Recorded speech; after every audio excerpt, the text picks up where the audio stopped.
So my question to you to start, and you can put this in the chat, is the first question I always ask. Just why do you think the kids aren't reading? We've got a whole cottage industry that's cropped up around the fact that our kids aren't reading. If you could just dump it in the chat. So the reason why I always ask that question first is because we got to get stuff on the table. We have to just there's a lot of different ideas, and that's fine. And then people talk about research and science, and really research says a lot of different things to a lot of different people. And I've been in rooms where people say, well, the research says, well, the research I've seen says, and another person says, well, the research I've seen says. I'm like, wait a second, what are we talking about here? Well, you may know about John Hattie already, Professor Hattie and his visible learning. So his team did a meta study of the education research, a meta study, meaning a research of the research. 80,000 studies with over 300 million students. They looked into what actually works in education. When I say works, I mean, what's the effect size, what's the impact of that thing on student achievement? I always go to him and their team's work, and I share with board members, because board members are like, oh, really? You mean these are the things? And what they did was they laid them all out on a continuum from 0, meaning no impact, to, and there were some things that actually had a negative impact on student achievement. And some, increased the student achievement, enhanced it. And so what he said was about 0.4. 0.4 is the level what you would call significant impact or significant influence on student achievement. Just looking at student achievement. They looked at 250 different factors, all the things that we talk about all the time. What actually works? So I just find this fascinating. So here's some of the things. When you look at school structures, they found that these things do have an effect. 0.4 is what we're looking for, but maybe these things cost, like if you can get ability grouping, or if you can do detracking, or if you can do, diversify, if you can do these things, it doesn't cost you anything, it doesn't cost a lot of time, why not? But you ought to know, we ought to know the effect size of the different things that we talk about all the time, the things that we fund, the things that we organize around, things that we build organizations around, and our mission statements and all that. So then he looked at the attributes of students. And by the way, there are many more than these. Like I said, it's 250. These slides, this comes straight from him. So, this is his stuff.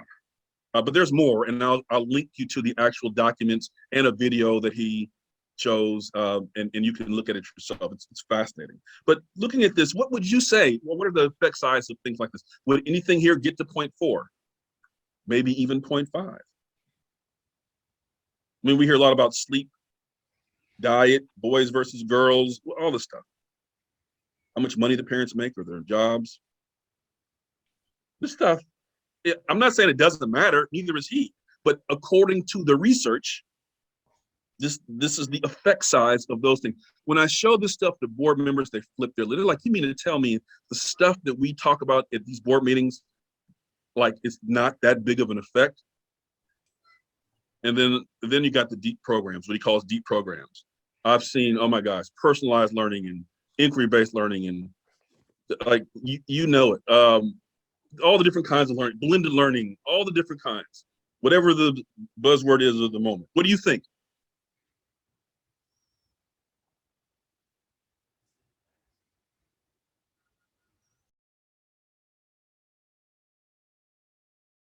Just take a look at this. These are the things that we spend a lot of time on this stuff and a lot of money. And the effect size, it's just not, the research doesn't back it. Doesn't mean it doesn't have any impact, but it's bang for your buck. We found, or he found, that the things that we spend the most time on, the most money, the most energy, are the things that really don't hit student achievement all that much. That is sobering. So we're going to talk about how to get the most kids reading. We probably want to get out of this zone here. If we're, we only have so much money, time, and energy. But this is just It's just what it is. And remember, these things on this list, like, I can't tell you how many board meetings I've gone to where they spend the entire board meeting on these things. Oh my God, if I see another charter school argument, parents there with signs and protests and union versus charter, and I've seen it all. I've seen I'm sure you have too. If you've been around long enough, you've seen these. But when you look at the research, now that doesn't mean that there aren't some great charter schools. Fine, that's not my bag. I don't care. There doesn't mean that diet is not important. It doesn't mean that summer school is not important. Clearly, there is an impact, and there's a positive one. And like I said, if you don't spend much time, energy, or money on it, fine, you go ahead, right? Stack them all up. Maybe you can, build a bear. But in terms of the kind of influence on student achievement that's going to drive improvement, this is not this. This is not the thing, right? Then look at these things. I added writing in there. I couldn't resist. I saw it on there, but you'll see why in a second. But comprehension programs and vocabulary programs and phonics and repeated reading, that's fluency. That's another way of saying fluency. By the way, those links down at the bottom, if you want to take a look at Hattie's video or the actual spreadsheet of these things, you just go here, tiny URL, Fulcrum and Hattie, and we'll be there. So here you are. Boom, boom, boom, boom. Okay. Seems simple enough.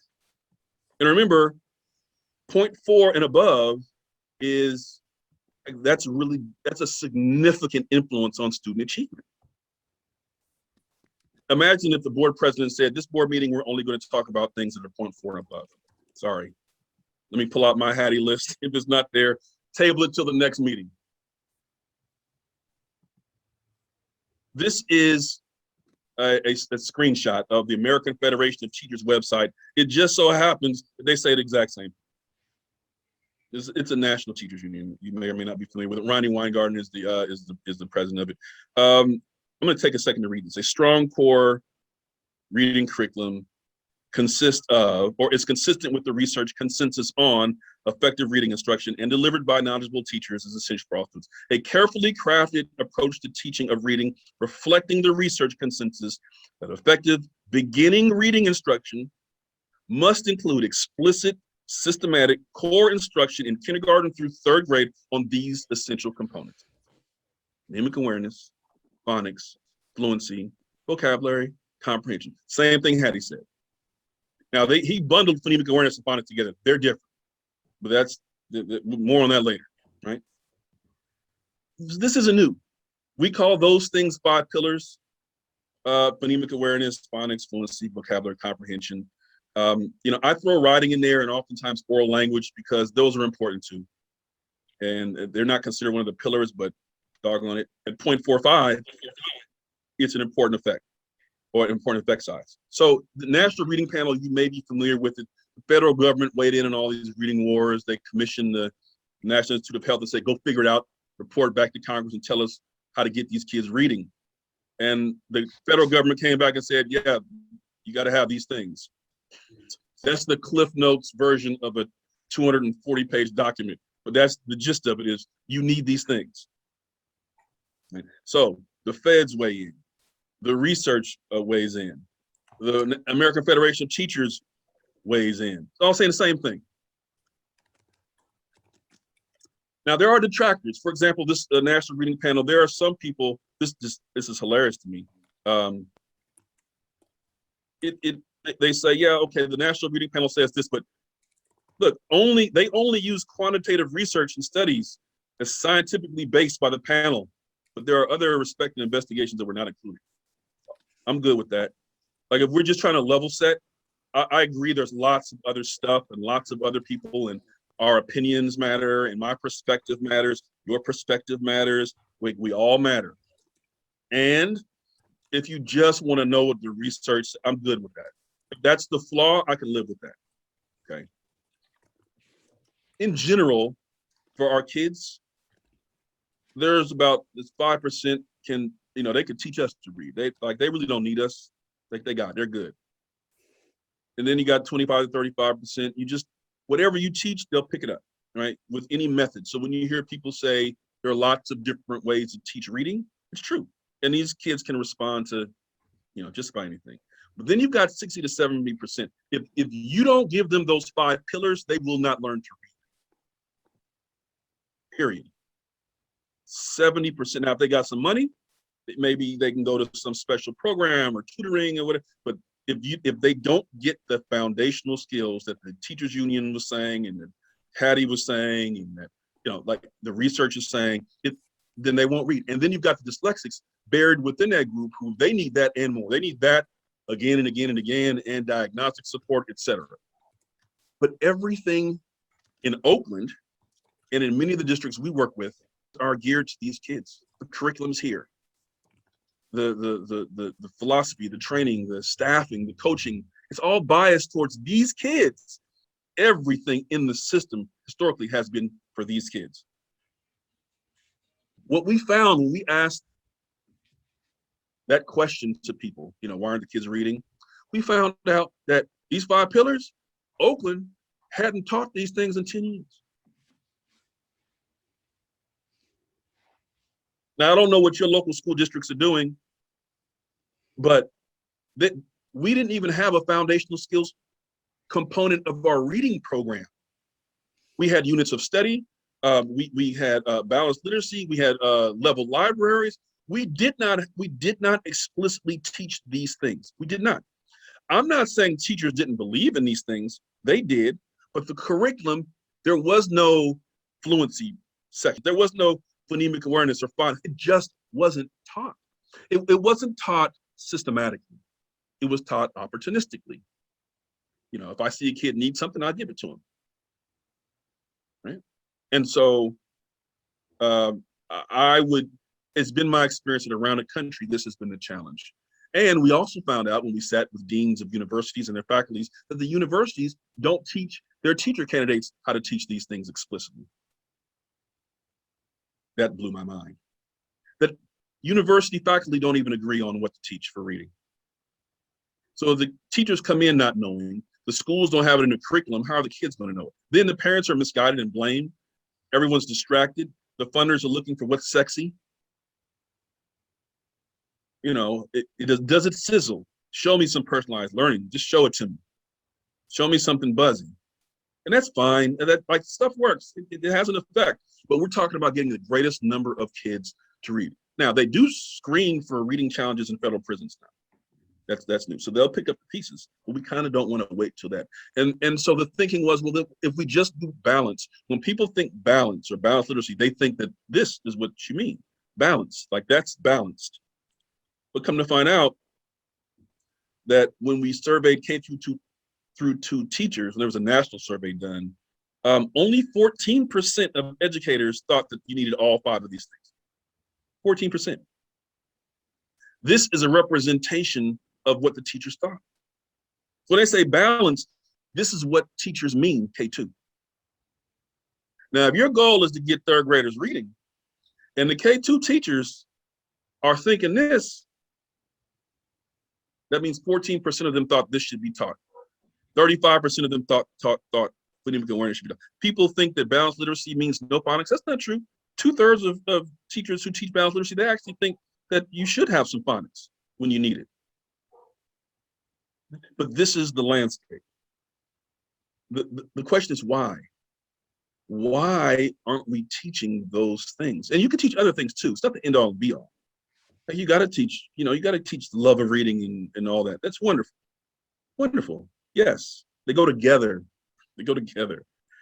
But here's the thing that we came to realize, that these people run the systems. They're the survivors. They run the gauntlet and they're successful. It worked for them. Your superintendent, your teachers, your principals, your coaches, your nonprofits, probably most people in this room, if you work in schools or are paid by schools, the professors at university, this is this. So it's difficult for this group to imagine why we need to change for these guys, just at a basic level. And then there's group thinking bias, and if you say it's good and I say it's good, it must be good. Then there's the power of the white hat, meaning I believe, most teachers believe they're the good guys. Their values reflect, the nobility of the job.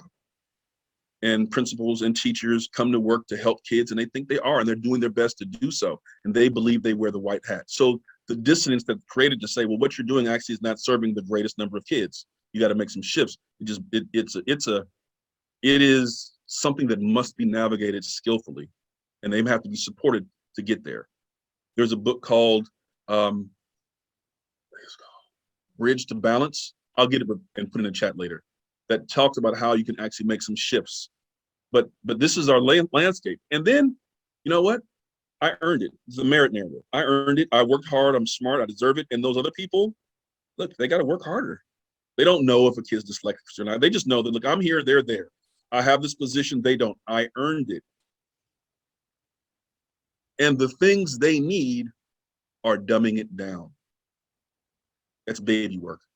Those 5 pillars, comprehension drills and phonics stuff, that's like, you're not going to love reading it. You're going to sound like a robot if you do that. That's dumbing it down. Listen, I've heard this. This is not just me making it up. I've heard teachers tell me, I don't want to dumb it down for them. You think phonics and phonemic awareness, the things that have the biggest effect is dumbing it down. Okay, let's unpack that. So what do we do at Fulcrum? And working with Arun, our job is we want to insist that schools teach things that work for the greatest number of kids. We want to get people to do this stuff. That's it. You can label it however you want to. When you walk into the superintendent's office and you say, hey, do you do the things that are here? Tell me what your reading program is. What are the components and where they at on Hattie's visible learning layout? What's the effect size of that? We get universities to teach things that work for the greatest number of kids. This is not, you would think that this is common sense. And as I said, Oakland for 10 years did not teach any of these foundational skills. There was no foundational skills program, nothing. Lucy Cosmos didn't have one, and they didn't supplement it with anything. And so, good luck. Then you have to inform and heal parents. They need to be told this, and there needs to be some healing. Parents are often told that there's something defective with their kids, with the community, or with them. You don't make enough money, you're poor, you're Black, you speak 2 languages, this isn't your first language. It's not, if you were still married, kids who come from with 2-parent households, they do much, there's all kind of stuff. And so parents start blaming themselves. We've had these meetings with the NAACP where there was just tears, just like, it was like a therapy session. The things that we say to our kids in frustration and hurt and confusion. So part of our work is informing parents so that they can heal. And this network of orgs, meaning, the foundations and the parent groups and the nonprofits that are all propped up. And you asked, they're all trying to solve this issue, but they have been dealing mainly with stuff here because the system is dealing with stuff here. We got to say, hey, actually, if you want to make a difference and get kids, you got to come over, you got to do this stuff. And you got to monitor it, you got to assess it, you got to support it, you got to fund it, you got to whatever, but it's here. Get out of here, get out the mud.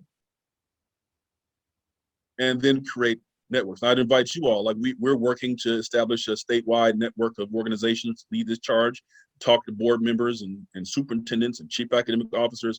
We have a parent grassroots movement in Oakland that was driven, they've now changed curriculum as of last night. More work has to be done because heaven help them, they picked the hardest curriculum they could. They just moth to a flame. But it's a start, and we're very grateful for it. And then we have to reframe the white hat. And that's why I think working with groups like the NAACP is so important. What we tell them is, look, first of all, we're not judging you. When you know better, you do better. Okay, so I was a teacher for a long time, and I knew some of this stuff because I studied Marva Collins, but I didn't know it all. But to be clear, there's no social justice without literacy. There's a lot of social justice movement in schools with illiterate kids. So it's important that this has to be reframed. Social justice is like run amok right now. Literacy is the heart of social justice. And You don't need racist actors to produce racist outcomes. I'm not saying you're a bad person. I'm not saying you're racist. But what I'm saying is your actions are producing racist outcomes and classist outcomes. Because listen, if you got the money, you can go buy an education. You can go to some program to learn these basic skills, foundational skills. But if you don't, you're trapped.